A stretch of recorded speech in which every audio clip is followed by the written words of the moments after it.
Sud Radio Regard de Femme, Michel Vianès. Bonjour Michel Vianès. Bonjour Jean-Marie. Vous êtes présidente de l'organisation non gouvernementale Regard de Femme. C'est le dernier Regard de Femme de la saison, en tout cas en ma compagnie, ma chère Michel. L'été approche et d'ailleurs ça tombe bien, vous voulez nous parler d'un des plus beaux événements de l'été. C'est le Festival d'Avignon.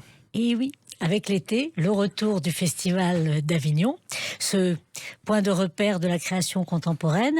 Et personnellement, c'est mon étape habituelle sur la route du Var, la route des vacances.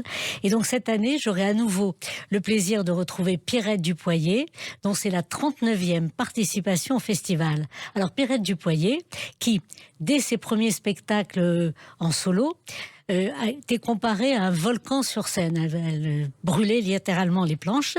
Et c'est une actrice exceptionnelle.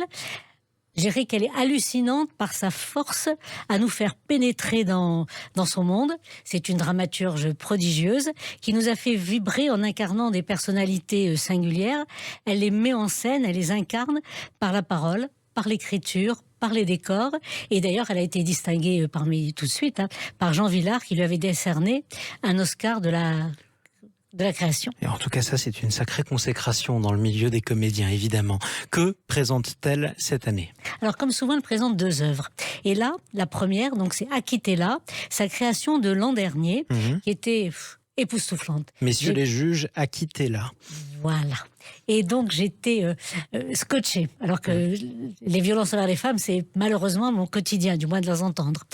Et à travers le procès, justement, d'Alexandra Lange et l'acquittement qui a été demandé par Luc Frémiot, donc l'avocat général. Absolument. Et donc, elle a mis en lumière à travers le parcours, je dirais, d'Alexandra, qui était une adolescente qui était tombée raide dingue d'un homme lorsqu'elle qu'elle voyait dans un campement de gitans en rentrant du lycée.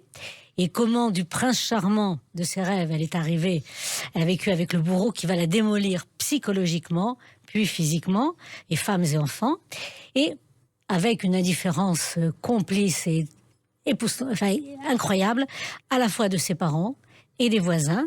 Et donc, Pierrette nous fait revivre cette descente aux enfers d'Alexandra. Si vous n'avez pas vu cette pièce, allez la voir cette année, et surtout lorsqu'elle termine par la parole de l'avocat général qui, au nom de la société coupable du silence qui n'a pas su protéger la femme et les enfants, et a conduit à la demande de son acquittement. Et on rappelle d'ailleurs qu'elle était poursuivie pour avoir tué son mari. La seconde pièce qui vous a marqué ? Alors, gérée par ces monologues, donc elle nous fait vivre habituellement un certain nombre de héros et d'héroïnes. Je pense à Marie Curie, à Jean Jaurès, à Alfred Dreyfus. Et cet été, elle va reprendre, que je n'avais jamais vu, à Joséphine Baker. Donc, c'est la 100e représentation de ce spectacle qui a d'ailleurs été donnée sur la péniche des Arts et Lettres à Paris à l'occasion de l'entrée de Joséphine Baker au Panthéon en novembre dernier, en novembre 2021. Alors bien sûr, tout le monde connaît Joséphine Baker, puisqu'elle a été le symbole de l'engagement de la résistance. Elle est entrée au Panthéon cette année. Je rappelle qu'aujourd'hui, la semaine dernière, nous étions le 18 juin, résistante, engagée dans les forces armées pour sauver la France, et de la générosité. Elle a adopté donc 12 enfants, de cultures, religions, pays différents, et trop grande sans doute cette fameuse générosité, puisque ça l'a conduite à la ruine. Et quand le spectacle commence, un huissier vient lui apporter un pli d'expulsion de son château d'Émilande. J'ai vraiment hâte de voir comment elle a reconstitué la vie de cette héroïne. Joséphine Baker, aux grandes femmes, la patrie reconnaissante. Merci beaucoup Michel Vianès, présidente de l'organisation non gouvernementale Regard de Femme. On vous dit à l'année prochaine ? À l'année prochaine. On espère.